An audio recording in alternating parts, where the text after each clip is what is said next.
রান্নাঘরে মাঝে মাঝে ঢুকলে একদম কান্না পেয়ে যায়।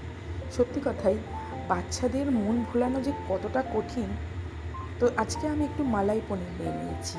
ভীষণ সফট পনিরটা, হাতে দিলেই দেখছেন একদম ফেটে যাচ্ছে। মানে জাস্ট ফ্রিজ থেকে বার করে আর কি কেটেছি, কেটে এবার সাদা তেল নিয়ে তাকে একটু ভাজতে চাপাচ্ছি।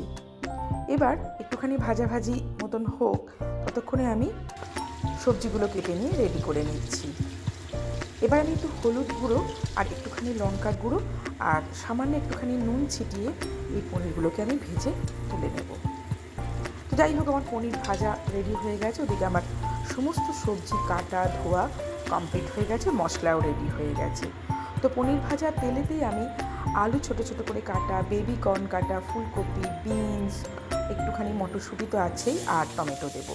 প্রথমে আগে ফুলকপি, আর এই ফুলকপি একটু ভাজাভাজি হলে এবার আমি একটু বেবি কর্নগুলো, কারণ একটু শক্ত থাকে, তো এগুলো একটু দিয়ে একটু সামান্য নুন দিয়ে আমি ভেজে নিচ্ছি।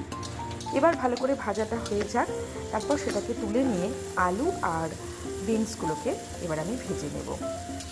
তো একে একে বিনস আলু সব ভাজা হয়ে যাক, তারপর ওদিকে আমি একটু পেঁয়াজও কেটে রেখেছি, সেটাও দেবো।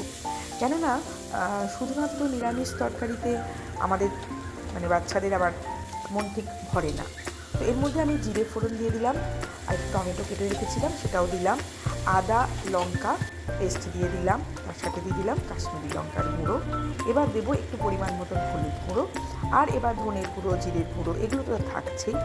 তার সাথে সামান্য একটু চিনিও দিতে হবে, কেননা পনিরের তরকারি মানে একটু মিষ্টি মিষ্টি স্বাদ তো লাগবেই আর কি। এবার মটরশুঁটিগুলো আমি দিয়ে দিলাম, দিয়ে খুব ভালো করে এবার পুরোটা কষতে থাকবো। বেশ অনেকক্ষণ ধরে কষানো হচ্ছে। আর একটুখানি ক্যাপসিকাম কুচি, মানে ছোটো ছোটো যে সিমলা মির্চ টাইপের যে ক্যাপসিকামগুলো হয়, সবুজ এবং লাল, জাস্ট কালারটাও সুন্দর আসবে, প্লাস এটা আমাদের সব রকম সবজি খাওয়া শরীরের জন্যও ভালো, বাচ্চাদের শরীরের জন্যও ভালো, ওরা তো সবজি খেতেই চায় না। তারপর একটুখানি কষে নেওয়ার পর ওই বেবিকর্ন আর ফুলকপিটা আমি দিয়ে দিলাম। তার সঙ্গে একটুখানি অল্প টমেটো সস দিয়েছি, জাস্ট টেস্টটা খুব ভালো আসবে। কেননা প্রথম কথা হচ্ছে বেবিকর্ন তরকারিটাতে দেওয়া হচ্ছে, এটাতেই আমার এত সবজি দেওয়া হচ্ছে, আমার ছেলের মেয়ের এটাতেই আপত্তি আর কি। যাই হোক, একটু গরম জল ঢেলে একটু ফুটতে দিলাম।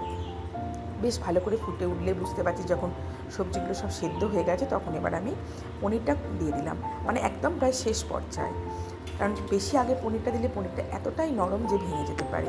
এবার একটুখানি শাহি গরম মশলার গুঁড়ো আর স্ত্রী ঘি একটু উপর থেকে ছড়িয়ে দিলাম, আর কসুরি মেথি হাতে করে ক্রাশ করে দিয়ে দিলাম, ব্যাস। আর একটু ধনেপাতা কুচি তো লাগবেই। ব্যাস, সব কিছু দেওয়া হয়ে গেছে, শেষ। চাপা দিয়ে বেশ খানিকক্ষণ রেখে দিয়েছি। এবার আমার রান্না রেডি, খালি এবার পরিবেশনের অপেক্ষা।